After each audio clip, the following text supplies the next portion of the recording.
Herriak festa batzorden bitartez bere egitarau propio bat osatzeu, baina herrin beste hainbat eragile gaude eta iruditzen zaigu guke gure kutsua eta gure ekarpena egin diezaiokeula eta gure giroko gauzak ere festa batzordekin bateragarri edo osagarri dianak antolatzen saiatu gea.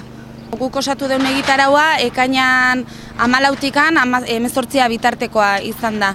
Eta tarten herriko gaztei holtza gainen jotzeko aukera emango zaie, bason sistema etorriko litzateke, autobus magikoa, beste hainbat musika taldekin batea.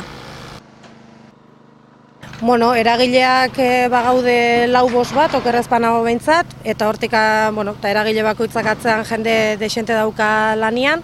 Iruditan ikusi daiteken bezala gaur jende desente bildu gea, eta gero turnoak diala ez diala jende asko muitza.